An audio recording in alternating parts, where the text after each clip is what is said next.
Hello friends, आप सभी का स्वागत है आपके अपने ही यूट्यूब चैनल पर, जिस पर हम कुछ बेसिक और इम्पोर्टेंट फैक्ट्स के बारे में डिस्कस करते हैं।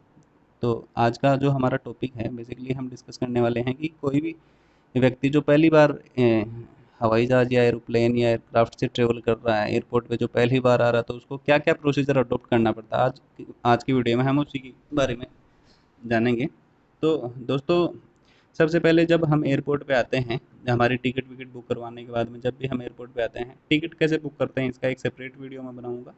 बट जब हम एयरपोर्ट पे आ गए तो एयरपोर्ट में आने के बाद में ये दोस्तों पहला पॉइंट होता है जहाँ पे हमें अपनी टिकट दिखानी पड़ती है। ये है ऑलमोस्ट सीआईएसएफ के लोग हमें सिक्योरिटी वाले मिलेंगे, वो हमारे गेट पे जिस भी डिपार्चर गेट पे, जैसे बड़े एयरपोर्ट पे ज़्यादा डिपार्चर गेट होते हैं, डिपार्चर गेट 1 2 3 4 5, बट छोटे एयरपोर्ट पे एक या दो डिपार्चर गेट होते हैं। तो इसी डिपार्चर गेट पे हमें ये सिक्योरिटी पर्सनल मिलते हैं जो हमारी टिकट के साथ में हमारी ओरिजिनल आईडी चेक करते हैं। दोस्तों, हमारी जो टिकट जो हमने बुक करी है उसमें हमारा ओरिजिनल जो नाम होता है वो एकदम स्पेलिंग, जैसा मैंने पहले वीडियो में बताया, इसका मैं डिस्क्रिप्शन में लिंक दूंगा, आप उसको देख सकते हैं उस वीडियो में कि कौन कौन सी आईडी अलाउ होती है और क्या क्या हमें बेसिक मिस्टेक नहीं करनी चाहिए, तो उसके बारे में मैंने पहले से बताया हुआ है। तो अब यहाँ पे आपको कभी भी आईडी लोकल नहीं चलती, जेरोक्स नहीं चलती, फ़ोन में नहीं चलती, आपको ओरिजिनल आईडी कैरी करनी पड़ती है, या फिर डिजी लॉकर नाम से एक चीज़ है जो जिसको गवर्नमेंट ऑफ इंडिया ने अप्रूव किया है, तो उसमें आपकी आईडी चल जाती है। तो टिकट और इसका जो ये चेक करने के बाद में, ये डिपार्चर गेट है, ये यहाँ पे आने के बाद में जैसे इन्होंने चेक किया तो ये हमें अलाउ करते हैं अंदर जाने के लिए। तो सेकंड जो पॉइंट होता है हमारे पास, ये चेक इन काउंटर का होता है। दोस्तों, चेक इन काउंटर क्या होता है? वो वाली जगह है जहाँ पे आप जैसे पैसेंजर हो तो आपके पास कुछ हैंडबैग होगा, कुछ लगेज होगा। तो जो लगेज या जो बड़ा बैग होता है वो हमें यहाँ ड्रॉप करना पड़ता है। तो ये चेक इन काउंटर का मतलब है कि इन्होंने हमें बोर्डिंग पास इशू करना है यहाँ पे। तो ये हमें बोर्डिंग पास इशू करेंगे, साथ ही साथ आपके लगेज पे एक टैग लगा देंगे ताकि वो मिसप्लेस ना हो, और उस बैग को वहीं रख लेंगे। अब बोर्डिंग पास कैसा होता है, जैसे ये कुछ बोर्डिंग पास सैंपल है, तो ये ऐसा बोर्डिंग पास हमें दे देंगे। साथ ही साथ इसके पीछे, इस बोर्डिंग पास के पीछे भी एक लगेज टैग लगाया जाता है ताकि आपका मैच हो जाए, वहाँ पे आपके बैग को कोई दूसरा आदमी ना ले पाए। तो जैसे ही यहाँ पे आप लगेज छोड़ेंगे, तो ये कुछ आइटम है दोस्तों जो आपकी स्पेशली आपके लगेज में नहीं हो। जैसे किसी भी प्रकार का बैटरी आइटम आपके लगेज में नहीं होना चाहिए। साथ ही साथ किसी भी प्रकार का जो इन्फ्लामेबल है, पेट्रोलियम उत्पाद है, ये नहीं होने चाहिए। ये कोई भी एक्सप्लोजिव नहीं होना चाहिए। ये कुछ चीज़ें हैं, इसके बारे में भी मैं एक बेसिक अलग वीडियो बनाऊंगा जिसमें कंप्लीटली चीज़ों के बारे में बताएंगे ताकि आपको पता रहे।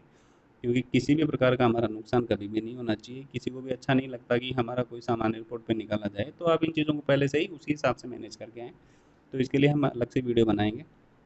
तो ये चीज़ें आपके बैग में नहीं होनी चाहिए। फिर इसके बाद में जैसे आपने लगेज छोड़ा, बोर्डिंग पास आपके पास आ गया हाथ में, तो बोर्डिंग पास लेने के बाद में इस पॉइंट पे हमें आना आना पड़ता है, वो बता देते हैं।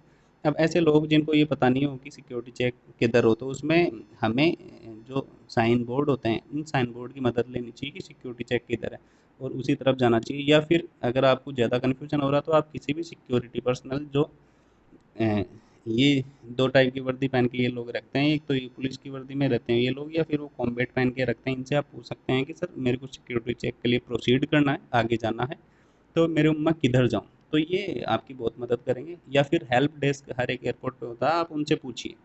जैसे ही पूछेंगे तो आपको बता देंगे आपका सिक्योरिटी चेक पर्टिकुलर इस डायरेक्शन में है, या फिर आप चेक इन काउंटर पे पूछ लीजिए, वो भी बताएँगे आपको। तो ये पॉइंट पे आने के बाद में दोस्तों क्या करना होता है, यहाँ पे आपकी पूर्णतया आपकी और आपके बैग की चेकिंग करी जाती है ताकि ये लोग ऐसे इंश्योर कर लें कि आप एक फ़्लाइट के लिए किसी भी प्रकार का खतरा नहीं हो, और फिर ये आपको आगे जाने देते हैं। तो ये कुछ चीज़ें होती हैं दोस्तों यहाँ पे जो हमें करनी होती हैं। ये कुछ आइटम होते हैं, अगर आपके बैग में लैपटॉप है या फिर मोबाइल है या फिर चार्जर है या फिर किसी भी प्रकार का इलेक्ट्रॉनिक्स आइटम अगर आपके बैग में है, लाइक चार्जर हो गया, वायर हो गया, कैसा भी, अम्ब्रेला हो गया, बहुत बड़ी लिस्ट है दोस्तों, मैं ज़्यादा लिख नहीं पाया यहाँ पे। बाकी अम्ब्रेला हो गया, किसी भी प्रकार मेटल हो गया, बहुत सारे कॉइन्स आपके पास, कीज़ हैं, तो इन चीज़ों को निकालना होता है। और ये आपको ट्रे प्रोवाइड करवाते हैं, जो ट्रे आपको ये प्रोवाइड करवाते हैं उस ट्रे में ये आपको सारा आइटम रखना होता है। साथ ही साथ में अपना वॉलेट निकालना होता है, अपना बेल्ट निकालना होता है, या और अपनी जो जैकेट, जैसे सर्दियों में अगर हम ट्रेवल करें तो जैकेट पहने रखते हैं, तो अपनी जैकेट को निकालना होता है। तो ये निकाल के सेपरेटली हमें एक दो जितना भी ट्रे आपको मिले उस ट्रे को यूज़ करिए, उसमें रखिए बैग को अलग और इन ट्रेज को अलग रख के हमें अपने बोर्डिंग पास के साथ में ये फिजिकल पॉइंट पे यहाँ ये DFMD होती है, ये DFMD में हमें मूव करना पड़ता है। इस DFMD मूव करने के बाद में अपनी बारी का वेट करना पड़ता है। तो ये रोक देते हैं। जैसे ही आपकी बारी आती है तो ये आपको ऐसे फिजिकल चेक किया जाता है। जैसे आपका फिजिकल चेक हो जाता है, ये फ्रिस्किंग होती है बेटा। ये फ्रिस्किंग होने के बाद में आपको आगे प्रोसीड करने के लिए कहते हैं। तो आपको अपना बैग उठाना है, अपनी ट्रे लेनी है और सेपरेट टेबल पे जाके अपना बैग पैक करना है। दोस्तों ये ज़रूर ध्यान कर लें कि अपना सामान उठाने से पहले पूर्णतया इंश्योर हो जाएं कि जो सामान आपने पहले डाला था वो कम्प्लीटली है। अब अगर कोई सामान आपका मिसप्लेस होता है, कोई भी थिंग आपकी मिसप्लेस होती है, तो आप उसी टाइम पे सिक्योरिटी पर्सनल जो वहाँ पे होते हैं उस पर्टिकुलर जो एक्सरे मशीन होती है उस एक्सरे मशीन पे, या फिर आपको वहाँ कोई भी देखे उनको बताइए कि सर मैंने इतना सामान डाला था लेकिन मेरा सामान मिस है। तो वो हाथों हाथ CCTV की मदद से आपके उस सामान पर्टिकुलर सामान को खोजने में मदद करेंगे और आपको दिलवा देंगे जल्द से जल्द। तो दोस्तों ये सिक्योरिटी चेक जैसे होता है, मैं कुछ आइटम बताता हूँ जो अलाउ नहीं होते। तो ये है वेपनरी, किसी भी प्रकार की अलाउ नहीं होती हैंड बैग में। साथ ही साथ ये जो चाकू हो गया, नाइफ हो गया, बटर नाइफ इसमें अलाउ हो सकता है अगर वो शार्पन नहीं है तो, बट नॉर्मल जो नाइफ होता है वो इसमें अलाउ नहीं होता। कैंची हो गई आपकी, सीजर्स, या फिर किसी भी प्रकार का 100 ml से ज़्यादा लिक्विड, चाहे वो पानी ही क्यों ना, वो अलाउ इसमें नहीं होता। साथ साथ में आपने अगर चिल्ली पाउडर कैरी किया है तो वो भी इसमें अलाउ हैंड बैग में ये नहीं करेंगे। इसके साथ साथ सिगरेट या स्मोकिंग करने के लिए जो लाइटर्स होते हैं ये अलाउ नहीं होते दोस्तों। ई सिगरेट को हाल ही में भारत सरकार के द्वारा ही पूर्णतया बैन कर दिया गया, तो इसको एयरपोर्ट पे ले जाना भी बिल्कुल अलाउ नहीं है दोस्तों। बहुत कीमती आपकी है। मेरी सलाह है कि आप इन चीज़ों को यूज़ कम से कम करें, क्योंकि ये स्मोकिंग है वो इंजूरीज टू हेल्थ हम सब जानते हैं। तो ये आपकी अगर कॉस्टली चीज़ है तो इसको निकाल के वो फेंक देंगे, आप कुछ भी क्लेम नहीं कर पाओगे वहाँ पे। साथ ही साथ किसी प्रकार का टूल आपका हैंडबैग में अलाउ नहीं होता दोस्तों। तो इन चीज़ों को आप पहले से ही या तो लगेज में, अब जैसे ये चीज़ें लगेज में भी अलाउ नहीं है, लाइटर भी लगेज में भी अलाउ नहीं है, बट ये टूल्स वगैरह है तो आप इसको लगेज में डाल सकते हैं एंड देन प्रोसीड करें। किसी भी प्रकार का लिक्विड की हर एक एयरलाइन की अलग अलग गाइडलाइन होती है कि वो 1 लीटर 2 लीटर जितना अलाउ होता है। आप अपने एयरलाइन से इसके बारे में पूछें तो वो बताएंगे इसको। तो ऐसी चीज़ें कैरी नहीं करनी चाहिए एयरपोर्ट पे दोस्तों। यहाँ के बाद में आपका जो होता है सिक्योरिटी चेक क्लियर जैसे कर लेते हो तो आपको बोर्डिंग बोर्डिंग पास की जो आपका बोर्डिंग गेट है पर्टिकुलर, वहाँ पे अपने बोर्डिंग पास के साथ में प्रोसीड करना होता है।